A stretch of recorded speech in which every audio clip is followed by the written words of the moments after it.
Welcome to Sleepless Ancient Odyssey. The day is done. It is time now to let the noise of your world fade into silence. Find your most comfortable position, and for the next few moments, simply relax. Tonight's Odyssey is about to begin. Tonight, we journey to the Temple of Hathor, deep in the sands of Upper Egypt. You will witness ancient priests performing rituals in chambers untouched by sunlight. You will walk among hieroglyphs that have puzzled scholars for centuries, and you will discover what may be Egypt's most controversial mystery. This is not merely history. This is the story of how we interpret the past, and how the past challenges everything we think we know. Whether you are here for a story to captivate your mind or a grand narrative to accompany you to sleep, your journey starts now. If you enjoy these odysseys, subscribe and join us every time we travel to the past. Now, let us begin. The Nile curves through Upper Egypt like a serpent of life through an ocean of sand. Here, where the river bends and the desert presses close, the ancient town of Dendera rises from the dust. Modern travelers know it by its Greek name, but the Egyptians called it Unet, the place of the divine pillar. For more than 4,000 years, temples have stood on this ground. Dynasties have risen and fallen. Pharaohs have come and gone like seasons. But the sacred precinct of Hathor has endured. The temple complex you see today, if you were to visit, dates primarily to the Ptolemaic period. Greek rulers who wore the double crown of Egypt, who learned to speak as pharaohs while their hearts remained Hellenic. They built in the old style, honoring traditions already ancient when their ancestors were painting pottery in Athens. Construction began around 54 years before the Common Era, in the reign of Ptolemy Thucydides, father to the famous Cleopatra. The Romans would add their own touches later, after Egypt became a province of an even greater empire. But we are not here for the grand halls or the towering columns, magnificent though they are. We are here for something hidden, something tucked away in the depths of the temple, in chambers where tourists rarely venture, and where the modern world feels very far away indeed. These are the crypts of Dendera, narrow passages carved into the temple's foundations, storage rooms for sacred implements, treasure chambers for ritual objects, and galleries covered floor to ceiling with intricate reliefs. The ancient priests who walked these corridors carried oil lamps that flickered against stone walls. Their shadows danced across images of gods and pharaohs, of offerings and ceremonies, of the eternal cycles of death and rebirth that formed the foundation of their understanding of existence. In one particular crypt, on the wall of a chamber barely wide enough for two men to stand abreast, there exists a series of relief carvings that have sparked more controversy than perhaps any other images in all of Egypt. The reliefs show large, elongated objects, bulbous at one end, tapering at the other, with serpentine forms emerging from within them. These objects rest on pillar-like supports. Beneath them, kneeling figures appear to hold or support these strange implements. Around them, hieroglyphic texts provide context that scholars have debated for more than a century. To an Egyptologist, these images depict sacred objects from Egyptian mythology, divine symbols connected to creation stories and the daily journey of the sun, god Ra. But to others, to those who look at the reliefs with different eyes, these carvings show something else entirely, something that should not exist in a temple built 2,000 years ago. They see technology. They see electrical devices. They see, in the shadows of that crypt, evidence that challenges the very foundation of our understanding of ancient capabilities. This is the mystery of the Dendera Light, a controversy that bridges archaeology and alternative history, ancient mythology and modern engineering, faith in academic consensus, and the allure of forbidden knowledge. It is a story about how we see and what we choose to believe we see. The Temple of Hathor sits on the west bank of the Nile, aligned with cosmic precision to celestial events. The ancient builders understood the movements of stars and planets with remarkable accuracy. They tracked the flooding of the Nile with calendars of stunning sophistication. They built structures that would stand for millennia, calculating angles and weights that still impress modern engineers. Was it truly impossible, some ask, that they might have possessed other knowledge, other technologies, other ways of illuminating the darkness? The priests who served Hathor, goddess of joy and motherhood, goddess of music and dance, also knew her as the Eye of Ra, dangerous and powerful, capable of destruction and creation alike. The rituals performed in her honor were complex, involving processions and offerings, hymns and dances, rites that connected the human world to the divine. Some of these rituals required darkness. Some required descent into the earth, into chambers that mimicked the primordial waters from which creation emerged. How did they see in these dark places? The conventional answer is simple. Oil lamps, torches, reflected sunlight through carefully placed shafts. But those who question this answer point to a curious fact. The ceilings of Egyptian temples and tombs, even those deep underground, show almost no soot damage, no blackening from smoke that should have accumulated from thousands of burning torches over thousands of years. The walls remain pristine, the painted colors still vibrant after millennia. Perhaps they suggest there is more to discover. Perhaps the reliefs in the crypt at Dendera are trying to tell us something that the conventional interpretation has missed. The first modern scholars to document the Dendera temple complex arrived in the wake of Napoleon's Egyptian expedition. That extraordinary adventure at the turn of the 19th century brought not just soldiers and glory seekers to Egypt, but also scientists and artists, linguists and historians. They measured and sketched, they copied hieroglyphs and made careful notes. The Description de l'Egypte, published in volumes over many years, revealed to Europe the wonders of a civilization that had been dimly understood and wildly romanticized. Among those wonders was the Temple of Hathor. The expedition scholars documented the zodiac on the ceiling of one chapel, a circular arrangement of constellations that would later be removed and shipped to Paris. They noted the complex astronomical alignments. They marveled at the preservation of the colors and the precision of the carvings. But the crypts below, those narrow chambers in the temple's foundations, remained largely unexamined in those early years. It would take decades more before Egyptology developed the systematic approach needed to study every corner of such vast complexes. The science was young, the writing system only beginning to be understood after Champollion's breakthrough with the Rosetta Stone. Early scholars focused on the grand and the obvious, on royal names and major historical events. The mysterious reliefs in the crypt would have to wait their turn. When serious study of the Dendera crypts finally began, scholars approached the images with the tools of their discipline. They examined the hieroglyphic texts surrounding the strange bulbous objects. They compared the imagery to other known Egyptian artistic conventions. They placed the reliefs in context with Egyptian mythology and religious practices.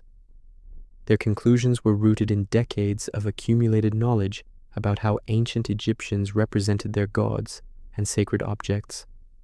The bulbous forms, they determined, represented a djed pillar emerging from a lotus flower. The djed pillar symbolized stability and endurance, associated with the god Osiris and with the backbone of that murdered and resurrected deity. The lotus represented creation and rebirth. For each morning, the lotus flower opens to greet the sun, and each evening it closes, a daily cycle of renewal. Inside the bulbous form, the serpent represented divine creative power, often associated with the goddess Wadjet, or with the primordial forces present at the world's creation. This interpretation fit perfectly with known Egyptian iconography. Similar symbols appeared throughout Egyptian art in various combinations. The texts accompanying the reliefs mention ceremonies related to the raising of the djed pillar a ritual performed to ensure cosmic stability and the continued proper functioning of the universe. Everything made sense within the framework of Egyptian religious thought. For most Egyptologists, the matter was settled. The Dendera carvings were one more example of Egyptian religious symbolism, admittedly unusual in their specific presentation, but not fundamentally mysterious. The reliefs depicted sacred objects used in temple ceremonies, objects that might have been physical implements decorated to represent divine forces, or purely symbolic representations of mythological concepts. But in the 1960s and 70s, as interest in alternative histories and ancient mysteries surged, new eyes fell upon the Dendera reliefs.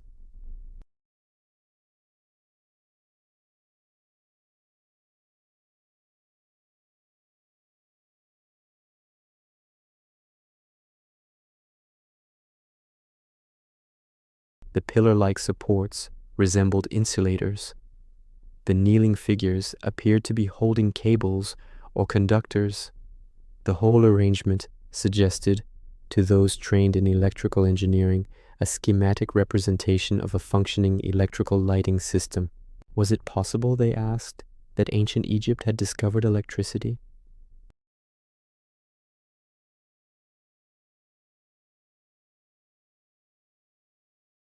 Could the reliefs be depicting actual technology, with the mythological overlay serving as a way to describe scientific principles in the symbolic language available to ancient priests?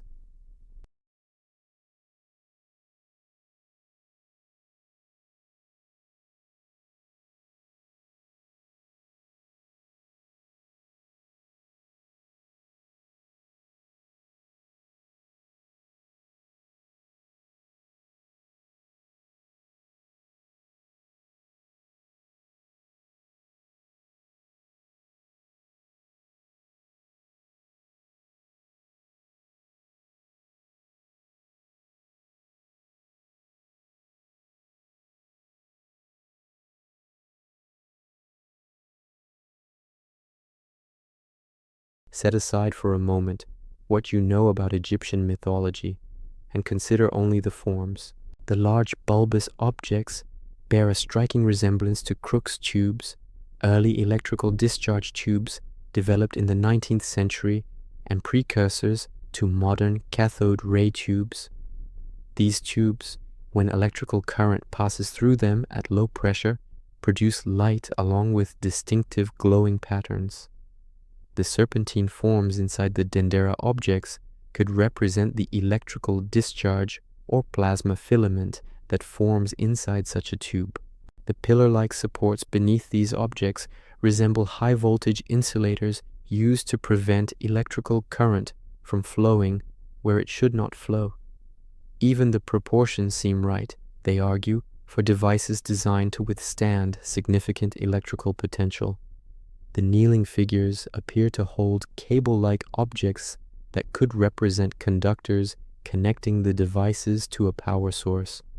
Supporting this visual interpretation, proponents point to the fact that ancient peoples across several civilizations had access to components that could, in theory, produce electricity.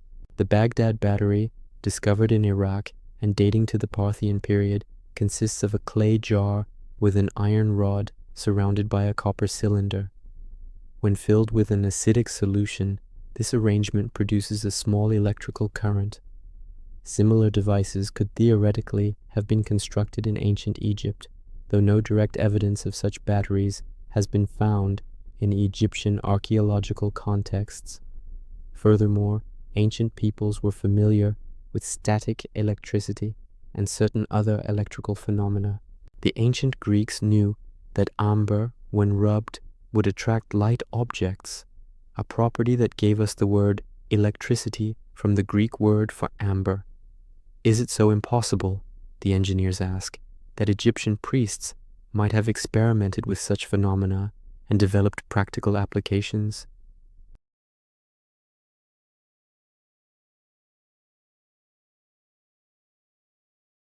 Walk through the painted chambers of any well-preserved Egyptian site, and you will see colors that seem impossibly fresh.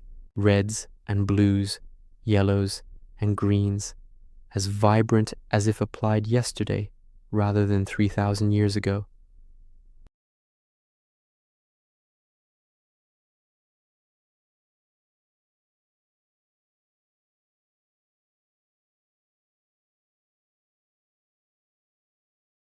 Proponents of the ancient technology hypothesis suggest that torches and oil lamps could not have provided the sustained, even illumination necessary for the detailed painting work visible in these chambers.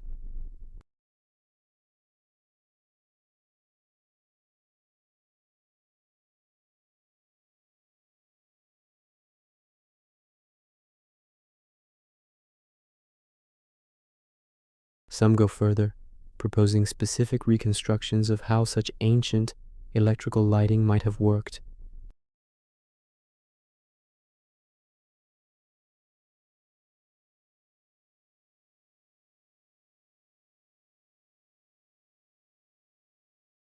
They note that some temples contain copper-lined chambers that could have served as conductors or capacitors. The hypothetical power source remains the weakest point in these reconstructions. Batteries like the Baghdad battery can produce only minimal current. To power devices large enough to illuminate chambers for sustained periods would require many such cells working in concert, and evidence for such arrays does not exist in the archaeological record.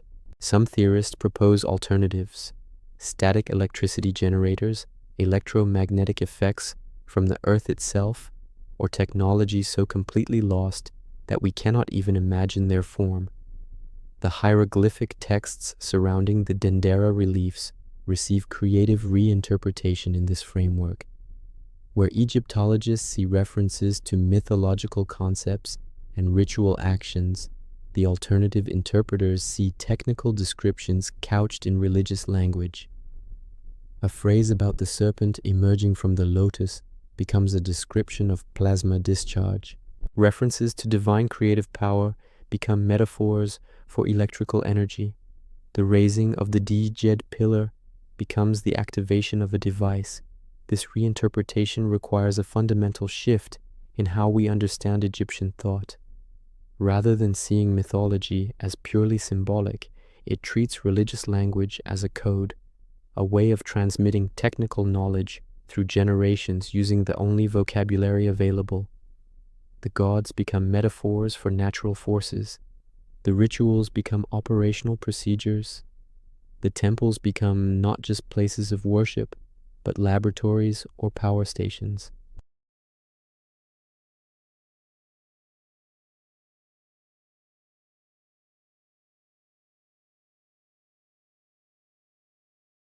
This rejection is not arbitrary or closed-minded, scholars argue, but rather based on the fundamental principles of how we understand and interpret the past. Archaeological interpretation requires context. An artifact or image cannot be understood in isolation, but must be placed within the full picture of the culture that produced it.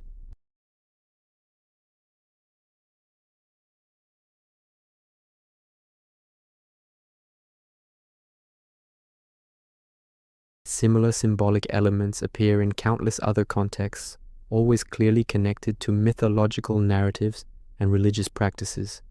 The Djed pillar appears throughout Egyptian history in contexts that make its symbolic meaning abundantly clear. It represents Osiris, stability, and cosmic order.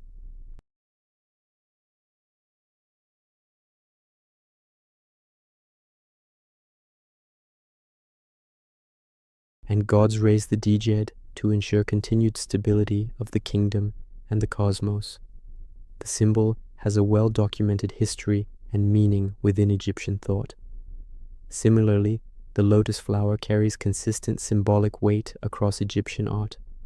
It represents creation because it emerges from water and opens to the sun. It represents rebirth because it closes at night and reopens at dawn. It appears in creation myths where the sun god emerges from a lotus at the world's beginning. The flower is not a random decorative element, but a crucial symbol in Egyptian cosmology. The serpent, too, has deep roots in Egyptian religious thought. The cobra, goddess Wadjet, protects the pharaoh. The uraeus serpent on the royal crown symbolizes divine authority and the fierce protective power of kingship. Serpents represent both dangerous chaos that must be controlled and the divine power that maintains order. They appear in countless myths and are central to understanding Egyptian concepts of divinity and cosmic balance. When these elements combine in the Dendera reliefs, Egyptologists see not anomaly but variation on familiar themes. The specific artistic rendering may be unique, but the underlying symbolic content is thoroughly Egyptian. The accompanying hieroglyphic texts, when read with proper understanding of Egyptian grammar and religious vocabulary, describe ceremonies and mythological concepts consistent with what is known from other sources.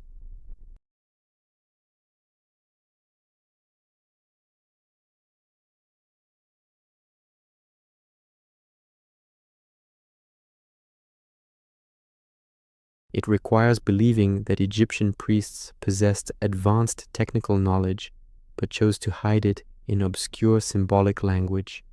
It requires explaining why, if such technology existed, no physical evidence of it has ever been found, despite more than a century of intensive archaeological excavation across Egypt. No components that could serve as discharge tubes have been discovered. No remains of insulating materials appropriate for high-voltage applications. No copper wiring or battery arrays. No power generation facilities. The absence of evidence, when evidence should exist, if the technology was real and in use, becomes its own form of evidence. Furthermore, the engineering reconstructions proposed by alternative theorists face significant technical challenges that their proponents often gloss over. Creating a working discharge tube requires not just a container and electrodes, but precise vacuum conditions or carefully controlled gas pressure. The Baghdad battery produces less than 1 volt of electrical potential. Scaling up to devices capable of lighting chambers would require technological sophistication in multiple areas: electrochemistry, vacuum technology, glass or crystal, working to exacting specifications, none of which appears in the archaeological record. The matter of soot damage in tombs and temples has explanations that do not require postulating advanced technology. Many painted chambers show evidence that they were sealed soon after completion, protecting them from torch smoke during later periods. Reflected sunlight through carefully designed light shafts could provide substantial illumination.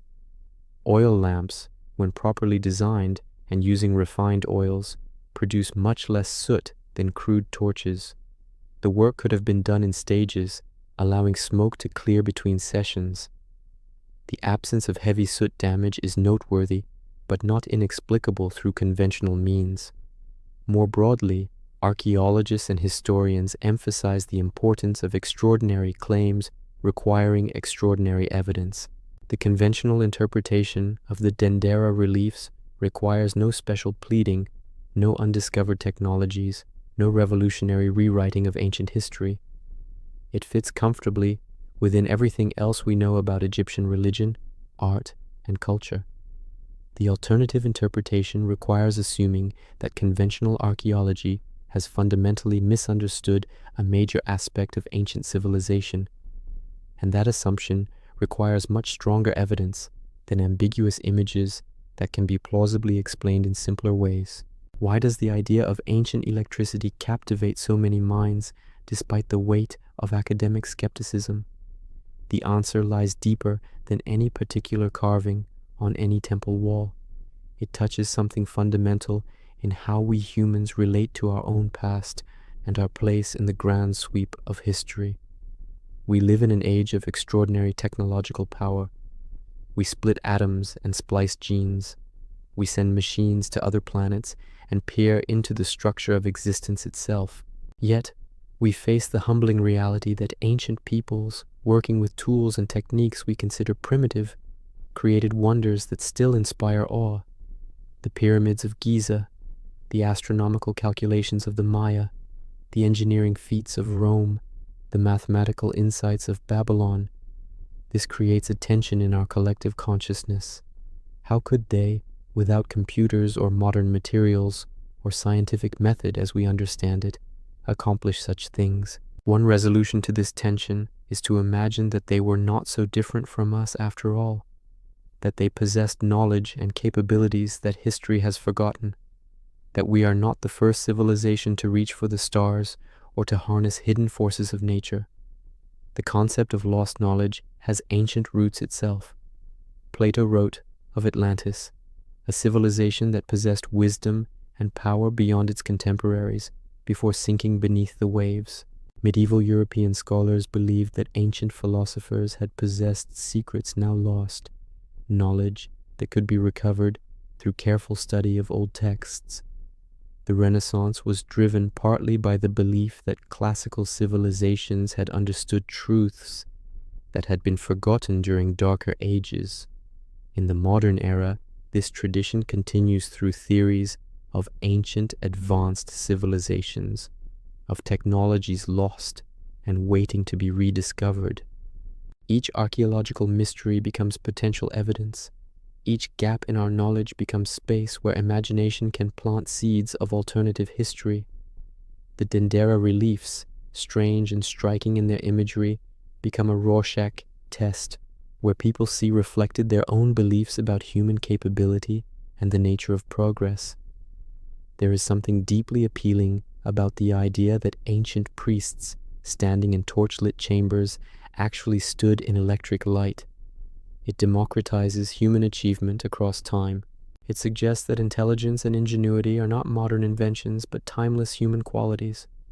It offers the tantalizing possibility that we might recover lost wisdom, that somewhere in ancient texts or carved on temple walls lies knowledge that could enlighten or advance our own civilization.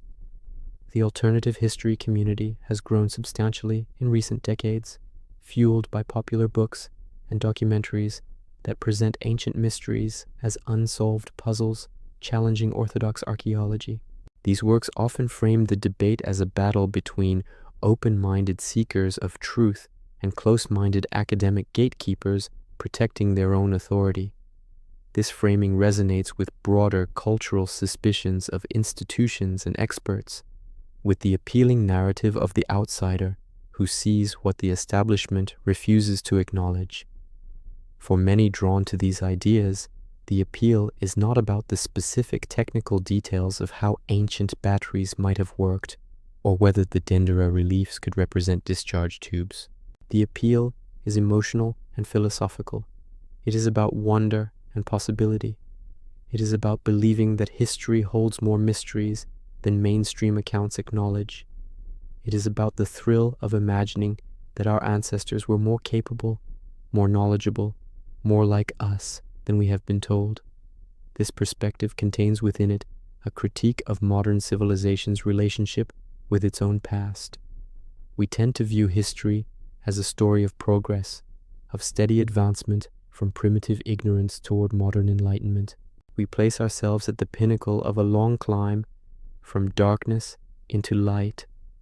Alternative histories challenge this comfortable narrative by suggesting that the path has been less linear, that knowledge has been lost as well as gained, that we might have something to learn from ages we consider less advanced than our own. The controversy surrounding the Dendera Light illuminates a broader question that haunts all historical inquiry. How do we know what we know about the past? How do we move from artifact to interpretation, from physical evidence to historical narrative? What gives us confidence that our understanding is correct, or at least more correct than competing interpretations? Archaeological interpretation is not simple or straightforward. An object from the past does not come with an instruction manual or explanatory note. It exists as a physical thing, silent about its original purpose and meaning. The archaeologist must reconstruct context, must piece together from fragmentary evidence a picture of the culture that created the object and the uses to which it was put. This reconstruction relies on multiple streams of evidence working together. Physical analysis reveals what an object is made of, how it was manufactured, patterns of wear or damage that might indicate how it was used. Contextual analysis places the object within the archaeological site where it was found, noting what other objects were nearby, what soil layers it came from, what this tells us about when and where it was used. Comparative analysis examines similar objects from similar cultures, building patterns that allow us to recognize types and categories. Textual analysis, when written records exist, provides direct testimony about ancient beliefs and practices that can illuminate material remains. In the case of the Dendera reliefs, all these streams of evidence point toward the conventional interpretation. The physical analysis reveals standard Egyptian relief carving techniques from the Ptolemaic period. The contextual analysis places the images in a temple crypt surrounded by other religious imagery and hieroglyphic texts describing ceremonies and mythological concepts. The comparative analysis shows similar symbols appearing throughout Egyptian art in clearly religious contexts. The textual analysis, reading the hieroglyphs with established understanding of ancient Egyptian language, describes rituals honoring Hathor and ensuring cosmic stability. The alternative interpretation requires setting aside or reinterpreting all these streams of evidence. It asks us to believe that what appears to be standard Egyptian religious art is actually a coded technical manual. It asks us to trust visual resemblance to modern technology over documentary evidence and cultural context. It asks us to accept that conventional archaeology has systematically misunderstood fundamental aspects of Egyptian civilization. This is not impossible. Science progresses by overturning previous understanding when new evidence demands it. Continental drift was once dismissed as impossible. The idea that a massive extinction event killed the dinosaurs was long considered fringe speculation before evidence made it undeniable. Established consensus can be wrong, but overturning consensus requires compelling new evidence, not just alternative interpretation of existing evidence. The same carvings that some see as discharge tubes, Egyptologists see as mythological symbols. No new physical evidence has emerged that conventional archaeology cannot explain. The alternative interpretation relies primarily on the argument that ancient peoples could not have done what they appear to have done, therefore they must have had advanced technology. This is an argument from incredulity rather than positive evidence. Moreover, the alternative interpretation creates more mysteries than it solves. If ancient Egypt possessed electrical lighting, where did this knowledge come from? How was it developed? Why does it appear in only one set of carvings rather than being mentioned in the vast corpus of Egyptian texts? Why did it leave no physical trace despite being, supposedly, in regular use in temples across the kingdom? Why was it apparently lost so completely that no later civilization rediscovered it from Egyptian sources? The conventional interpretation requires no such multiplication of mysteries. Egyptian priests used oil lamps and reflected sunlight to illuminate their work. They developed sophisticated symbolic systems to represent their religious beliefs. They carved those symbols into temple walls, according to artistic conventions that evolved over millennia.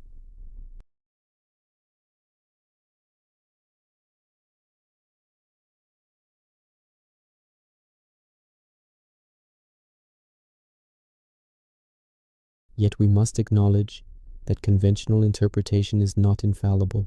Archaeology has sometimes been wrong in its initial understanding of artifacts and sites.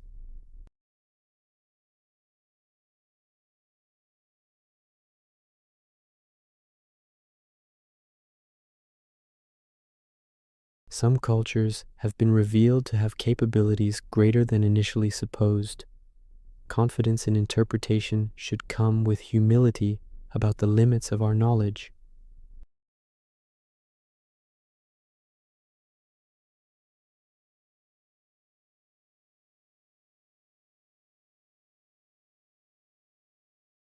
Ancient peoples were not simply myth makers spinning stories disconnected from physical reality.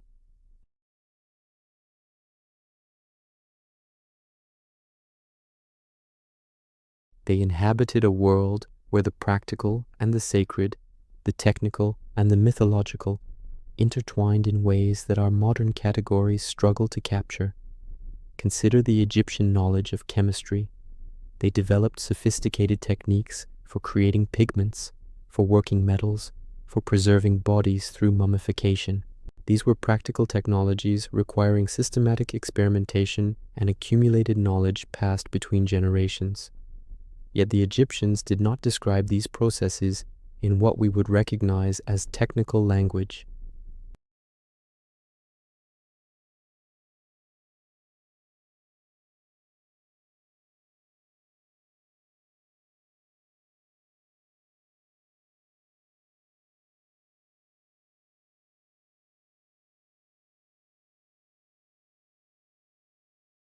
The Egyptians genuinely believed that mummification was a sacred act, that the rituals and spells were as important as the physical preservation techniques. They did not separate the practical from the sacred in the way that modern scientific culture does. A process could be both technically effective and religiously meaningful, both systematic procedure and divine mystery. The same pattern appears across ancient civilizations. Metalworking was sacred art, with smiths often holding special spiritual status.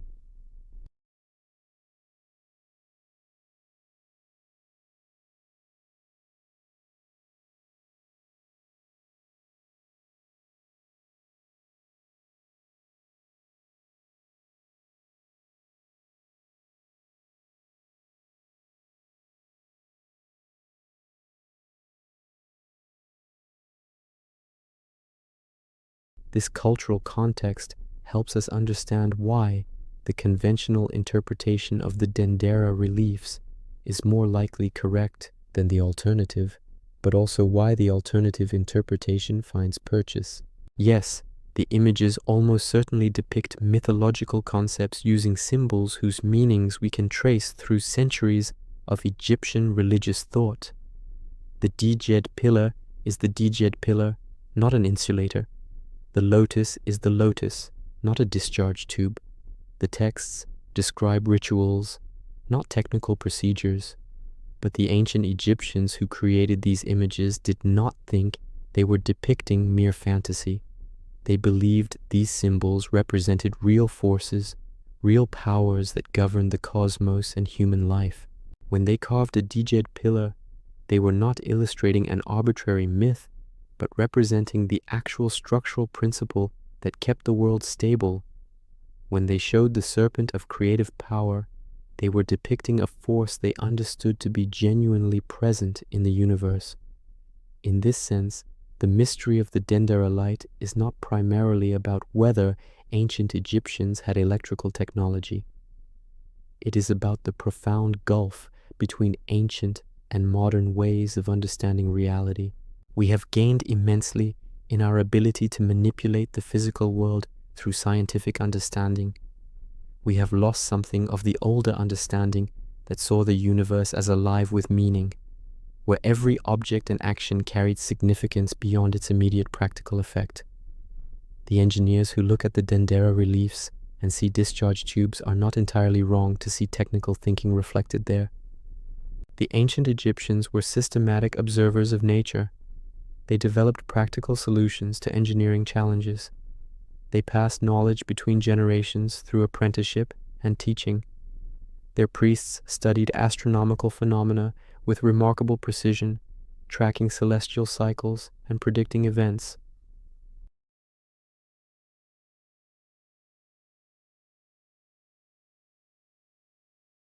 The stars moved not according to impersonal physical laws, but as part of the eternal cycle of divine order. The techniques of mummification worked not merely because of the chemical properties of natron, but because proper rituals aligned the process with cosmic forces.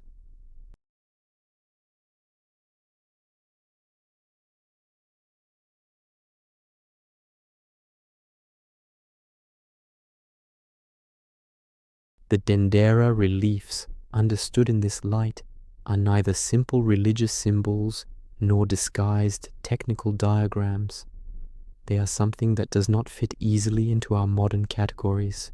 They represent Egyptian priests' genuine understanding of cosmic forces, rendered in symbolic language that carried both practical instruction for rituals and profound mythological meaning. To see them clearly requires temporarily setting aside both the engineer's reductionism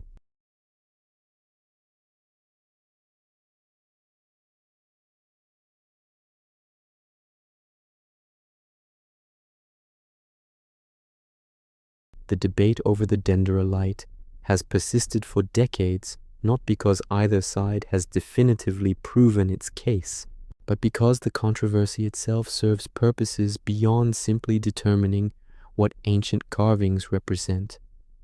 The questions raised by alternative interpretations, even when those interpretations are almost certainly wrong, can still be valuable if they prompt us to look more carefully at evidence we might otherwise take for granted.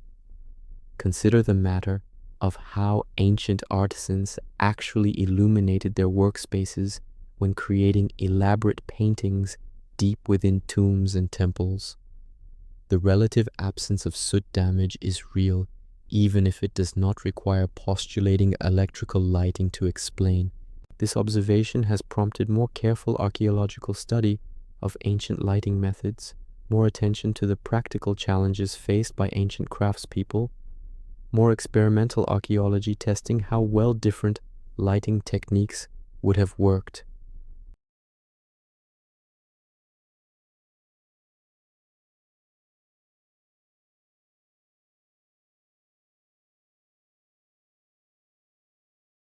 The Egyptians did develop remarkably advanced technologies within their cultural context. Their astronomy was sophisticated. Their engineering was impressive. Their craftsmanship in working hard stones remains difficult to replicate even with modern tools. Recognizing this does not require believing they had electricity, but it does require giving ancient peoples credit for intelligence and ingenuity equal to our own, if applied to different problems with different tools. The broader questions raised by alternative histories about ancient civilizations speak to real uncertainties in the historical record.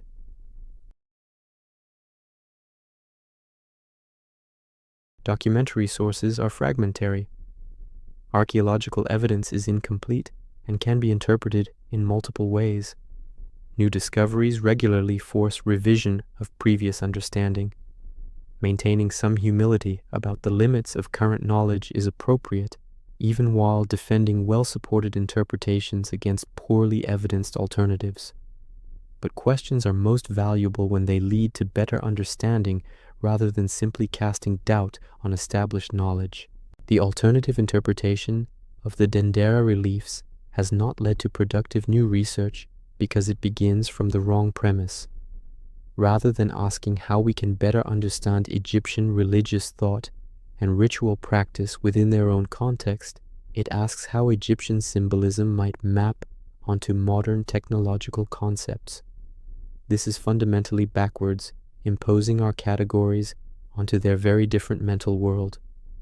More productive questions would include: what precisely do the hieroglyphic texts accompanying the reliefs tell us about the ceremonies they describe?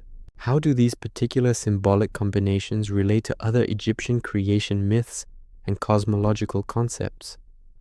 What can archaeological evidence tell us about actual lighting methods used in temples and tombs? How did Egyptian religious specialists understand and explain natural phenomena they observed? These questions respect the pastness of the past, acknowledging that ancient peoples lived in different worlds with different assumptions and different ways of making meaning. They seek to understand the Egyptians as they understood themselves, rather than converting their thoughts into modern frameworks. This approach is harder than simple pattern matching between ancient images and modern devices. It requires learning ancient languages, studying religious texts and practices across cultures, developing detailed knowledge of archaeological contexts, but it leads to genuine understanding rather than projection. The persistence of alternative interpretations like the ancient electricity hypothesis also raises questions about science communication and public understanding of history. Why do these ideas resonate so widely despite being rejected by experts in relevant fields? Part of the answer is simply that alternative histories are more exciting than conventional accounts. A story about ancient electrical engineers is inherently more dramatic than a story about ancient priests performing traditional rituals. But part of the answer also lies in how academic knowledge is communicated to broader audiences. When experts simply dismiss alternative ideas as nonsense without explaining the reasoning behind conventional interpretations, they leave a vacuum that alternative theorists eagerly fill. When technical archaeological details remain locked in academic journals and specialist volumes, non-experts understandably turn to popular authors who promise to reveal secrets the establishment wants to hide. Better engagement between academic archaeology and public interest in the past is needed, not to debunk alternative theories, but to share the genuine excitement of historical research. The real history of ancient Egypt is far more fascinating than fantasies about electrical lighting. The actual achievements of Egyptian civilization, properly understood in their context, reveal a culture of remarkable sophistication and creativity. Sharing this understanding is more effective than mere dismissal of alternative interpretations.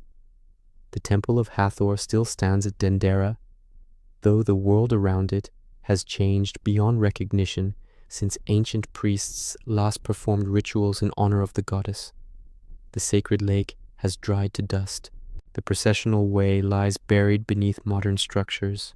The enclosure walls crumble slowly under the relentless Egyptian sun. But the temple itself endures, stone testimony to the devotion and skill of its builders. Modern visitors come by the busload, tourists seeking connection with ancient wonders during brief stops on Nile cruises. They walk through the great hypostyle hall where massive columns rise like forests of stone. They crane their necks to view the ceiling, still brightly painted after 2,000 years, showing the sky goddess Nut arched above the world. They photograph the crypts with their mysterious carvings, not always understanding what they see, but sensing the presence of something profound, something that speaks across millennia. The reliefs that have sparked such controversy remain where ancient craftsmen placed them, carved into walls deep within the temple's foundations. They are not the most impressive artworks at Dendera, not the most technically accomplished or aesthetically striking. Other sections of the temple display more dramatic scenes, more elaborate compositions. Yet these particular carvings have achieved fame beyond their apparent significance, becoming one of the most photographed and debated sets of images from all of ancient Egypt. Tour guides offer various interpretations depending on their own inclinations and their reading of their audience. Some stick strictly to the conventional archaeological explanation, describing digit pillars and lotus flowers in creation mythology. Others hint at alternative theories, suggesting that mysteries remain and that visitors should decide for themselves what the carvings represent. A few enthusiastically promote the ancient electricity hypothesis, pointing out features they claim resemble modern technology, encouraging tourists to question what they have been told about ancient capabilities. The Egyptian Ministry of Antiquities, responsible for protecting and preserving the country's archaeological heritage, officially supports the conventional interpretation. The explanatory signs at the site, when they exist, describe the reliefs in terms of Egyptian religious symbolism. But the controversy has proved impossible to suppress, spreading through popular books and internet forums, through documentaries and blog posts, reaching far beyond academic debates to capture popular imagination worldwide. This presents a challenge for those charged with heritage management and education: how to balance respect for academic expertise with acknowledgement of public interest in alternative interpretations, how to present conventional understanding without simply being dismissive of questions that many visitors find compelling, how to use public fascination, even when based on misconceptions, as an opportunity to deepen understanding of ancient Egyptian culture. Some see the controversy as purely negative, spreading misinformation and distorting public understanding of Egyptian history. Others view it as an opportunity, a doorway through which people initially attracted by sensational claims might be led to genuine appreciation for the real achievements and complexities of ancient Egyptian civilization. A person who comes to Dendera hoping to see evidence of ancient electrical technology might leave with a deeper understanding of Egyptian cosmology and ritual practice, even if they arrive skeptical of conventional interpretations. The temple serves many purposes in the modern world beyond its original sacred function. It is a tourist attraction, generating revenue for Egypt and employment for local guides and vendors. It is a research site where Egyptologists continue to study inscriptions and architecture, adding incrementally to human knowledge. It is a symbol deployed in debates about history and interpretation, about expertise and alternative perspectives. It is a place where people from across the world come seeking connection with the ancient past, each bringing their own questions and leaving with their own conclusions. For those who live in the area, the temple is simply part of the landscape, a familiar landmark that has always been there and presumably always will be. Children play in its shadows, farmers work nearby fields. Life continues as it has for generations, largely indifferent to tourist cameras and archaeological debates. The temple has survived dynastic changes, foreign conquests, religious transformations, the collapse of the old gods, and the rise of new faiths. It will survive controversy over electrical interpretations as well. The Dendera Light is not an isolated phenomenon in the world of alternative archaeological interpretations. It exists as part of a much larger constellation of theories and claims about ancient civilizations possessing advanced knowledge or technology. Understanding its place in this broader movement helps illuminate why such ideas persist and spread despite academic rejection. Ancient astronaut theories suggest that many ancient megalithic structures were built with help from or inspired by extraterrestrial visitors. The precise stonework at Pumapunku in Bolivia, the massive stones of Baalbek in Lebanon, the engineering of the Great Pyramid in Egypt, all are cited as evidence of capabilities beyond what ancient peoples could have achieved unaided. Proponents argue that ancient texts describing gods descending from the sky actually describe spacecraft, that prehistoric art depicting unusual figures represents aliens, that similarities between distant ancient cultures prove common extraterrestrial influence. Theories of lost advanced civilizations propose that before known history began, sophisticated societies existed and were destroyed by cataclysms. Atlantis is the most famous example, but theorists point to other potential lost civilizations, sometimes dating them to the end of the last ice age. They cite underwater structures that might be ancient ruins, ancient maps that supposedly show Antarctica before it was ice-covered, astronomical alignments at prehistoric sites that allegedly encode advanced mathematical knowledge. Claims about ancient advanced technology extend beyond electricity to include flight, computing, even nuclear weapons. The Vimana flying machines described in Sanskrit texts are interpreted as aircraft. The Antikythera mechanism is cited as proof of ancient Greek computing technology far more advanced than previously supposed. Certain ancient sites showing vitrification are claimed as evidence of ancient nuclear warfare, despite conventional geological explanations for the same features. Alternative chronologies challenge the established timeline of human history, suggesting that civilization is far older than mainstream archaeology accepts, or that known civilizations existed in different sequences than conventional dating suggests. Some theories compress timelines, others expand them dramatically. Egyptian chronology is a favorite target, with claims that the pyramids are thousands of years older than academic consensus dates them, or that the Sphinx shows water erosion proving it predates dynastic Egypt. These various threads of alternative history share common characteristics. They express skepticism about academic consensus and established institutions. They frame debates as battles between hidebound orthodoxy and brave independent researchers seeking truth. They emphasize mysteries and gaps in conventional understanding, while downplaying or ignoring the evidence supporting mainstream interpretations. They appeal to intuition and visual pattern recognition over systematic analysis. They offer simple explanations for complex phenomena, replacing nuanced scholarly understanding with dramatic revelations.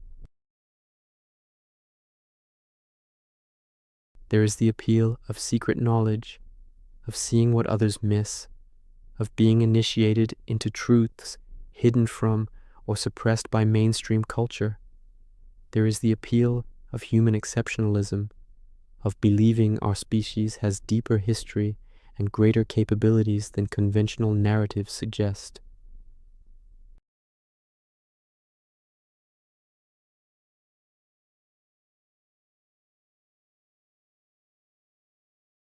Critics of alternative archaeology argue that these theories, whatever their surface plausibility, do a disservice to both ancient peoples and to historical understanding.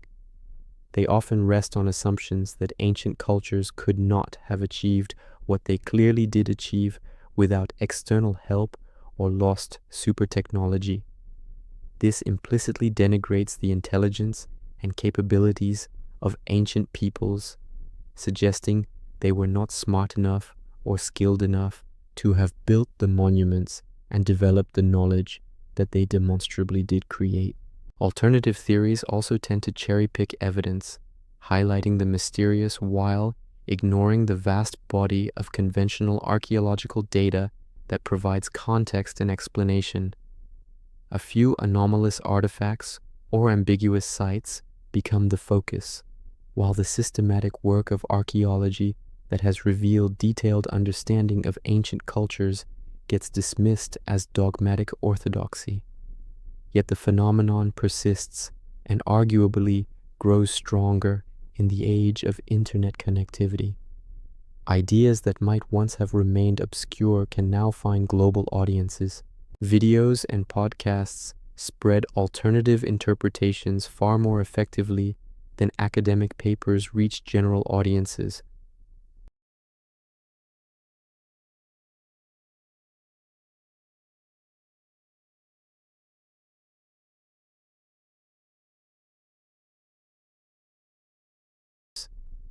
The Dendera Light sits comfortably within this broader movement, embodying many of its characteristic features.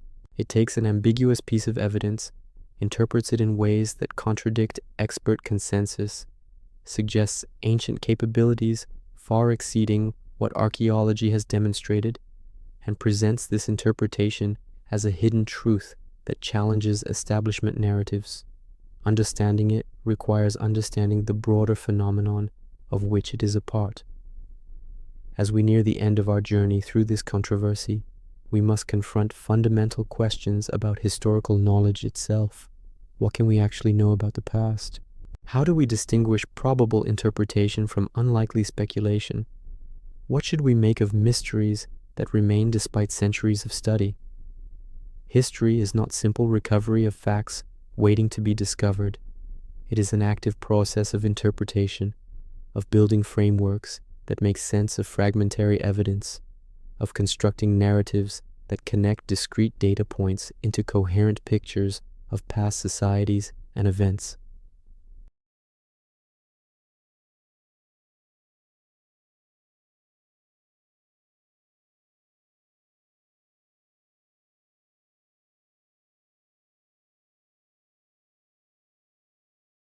We know when they were carved, give or take a few decades, based on the architectural context and comparison with dated monuments.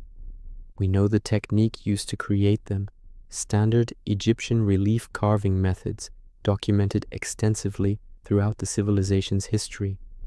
We know they exist in a religious context, within a temple dedicated to Hathor, surrounded by other unambiguously religious imagery and texts. We can read the hieroglyphic texts accompanying the images with reasonable confidence.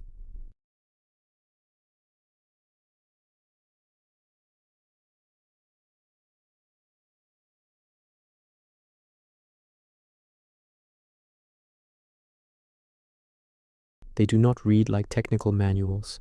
They read like ritual instructions and mythological narratives, genres well attested in other Egyptian sources. We can place the symbolic elements, djed pillars, lotus flowers, serpents, within the broader context of Egyptian religious thought. Each of these symbols appears throughout Egyptian art with meanings that scholars have documented in detail.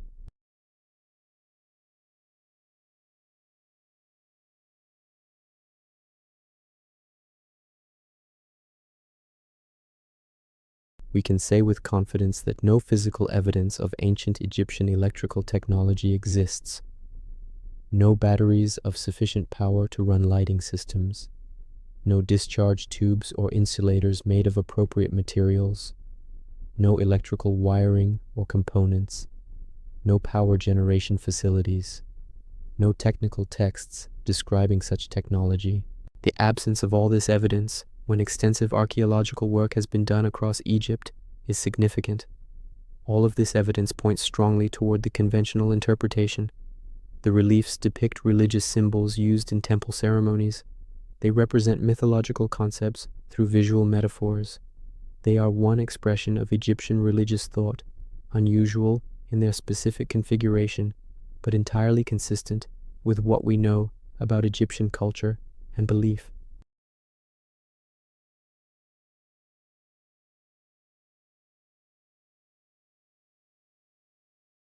We cannot directly access their intentions or their understanding of what they were depicting. We work from evidence that survived, which is always incomplete, always potentially misleading. Historical interpretation always involves inference and probability rather than absolute proof. This uncertainty is not unique to the Dendera case. All historical knowledge operates in this space between what we can demonstrate and what remains ambiguous. Professional historians and archaeologists develop expertise precisely in navigating this space, in weighing evidence and understanding what different types of sources can and cannot tell us, in building interpretations that account for all available evidence while remaining appropriately tentative about conclusions.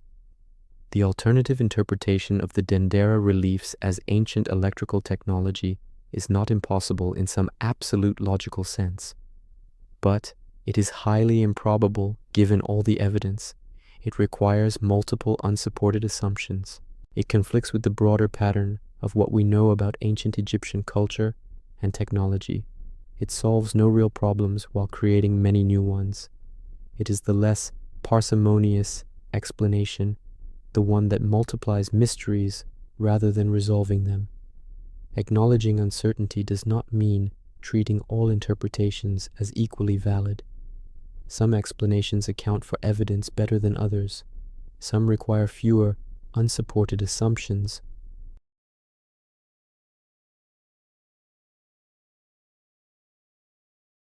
The conventional interpretation of the Dendera reliefs is not certain, but it is far more probable than alternatives that require postulating lost technologies for which no direct evidence exists. What should we make of our inability to achieve absolute certainty? Perhaps we should embrace it rather than lament it. The past remains partly mysterious, not because we are ignorant, but because the nature of historical evidence is fragmentary and interpretation is always involved. This mystery can be productive if it drives us to look more carefully, to ask better questions, to develop more sophisticated methods of analysis.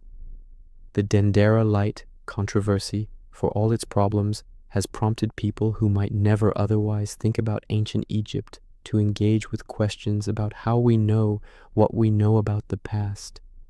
It has created opportunities for education, for explaining how archaeology and historical linguistics work, for sharing the genuine excitement of piecing together ancient lives and cultures from surviving fragments. The mystery is not whether ancient Egyptians had electricity. They almost certainly did not.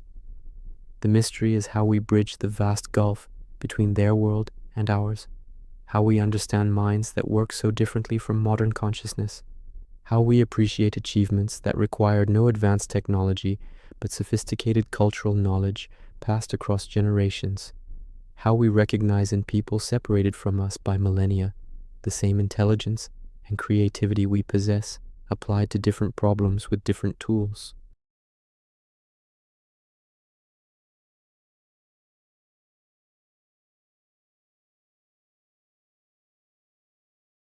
Your flashlight beam plays across the carved walls, illuminating figures and symbols that have existed in darkness for 2,000 years.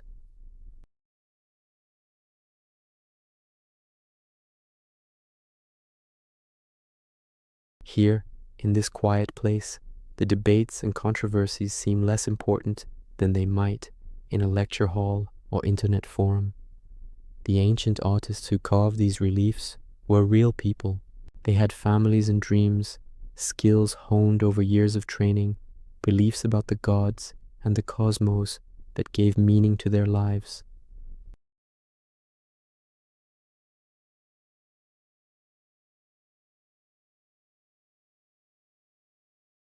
What were they thinking as they worked?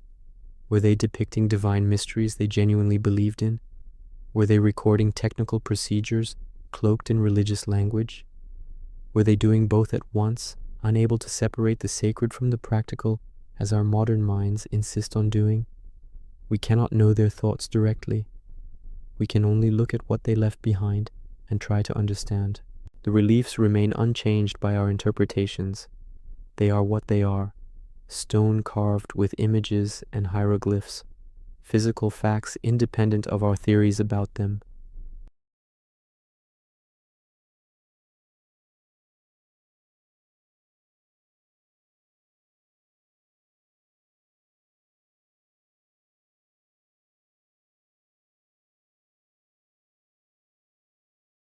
About how we see the past through lenses shaped by our own concerns and assumptions.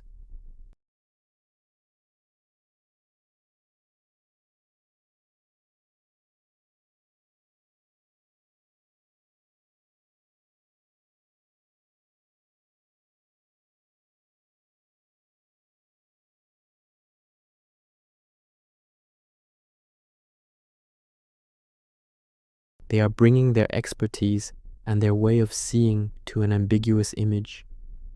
That they see technology in ancient art reveals how thoroughly technological thinking shapes modern consciousness. The archaeologist who sees only religious symbols is not closed-minded. They are applying systematic methods developed over decades to understand ancient cultures in their own terms. That they resist alternative interpretations reveals their commitment to disciplined inquiry over speculation. Both see something real, even if one sees more clearly than the other.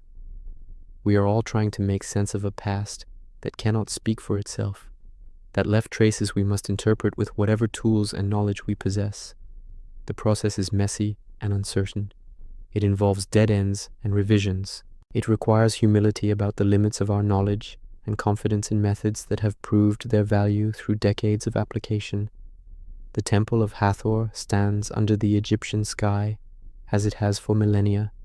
Tourists come and go, scholars continue their work, alternative theorists continue their challenges.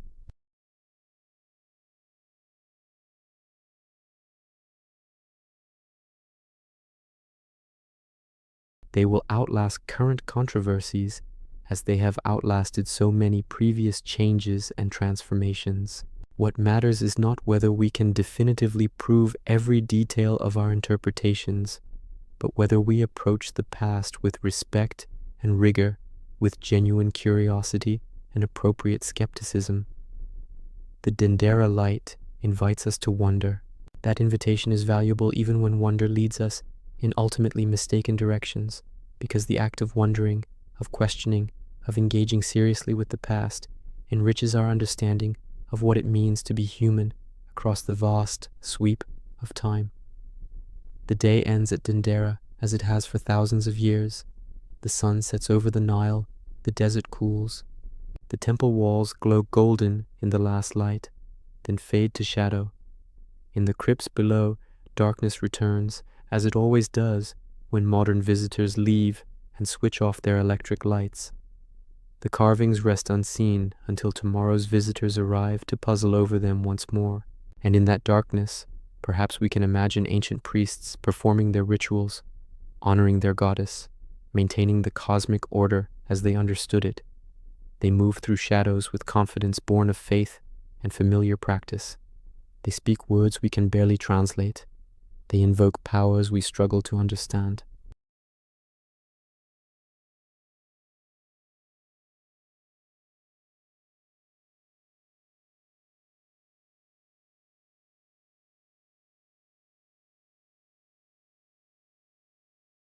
The mystery is not the carvings. The mystery is the gulf of time and consciousness that separates us from those who created them. That gulf can never be completely bridged, but the attempt to bridge it, to reach across millennia and touch another human reality, that attempt is worth making.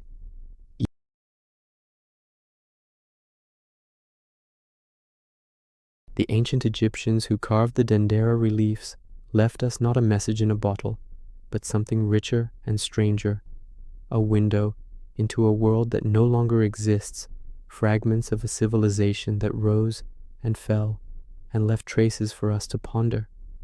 Whether we see correctly what those traces meant to their creators, we can at least see that they meant something profound. That matters more than any specific interpretation.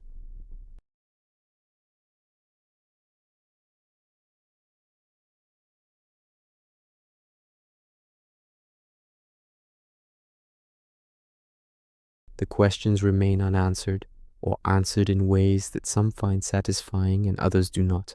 History continues its work, patient and ongoing, adding detail to our understanding, while reminding us that much will always remain beyond certain knowledge.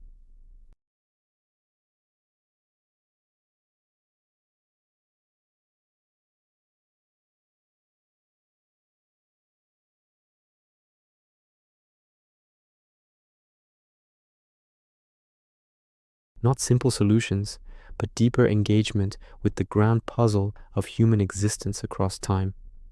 As you leave the crypt and return to the modern world, you carry with you this story of interpretations and debates, of ancient carvings and contemporary controversies. You carry questions about knowledge and certainty, about expertise and alternative perspectives, about how we understand ourselves by understanding those who came before us.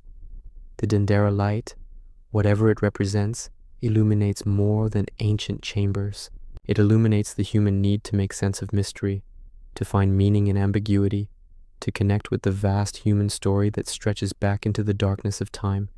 That light, the light of human curiosity and wonder, burns as brightly now as it did when ancient craftsmen first carved these mysterious images into stone.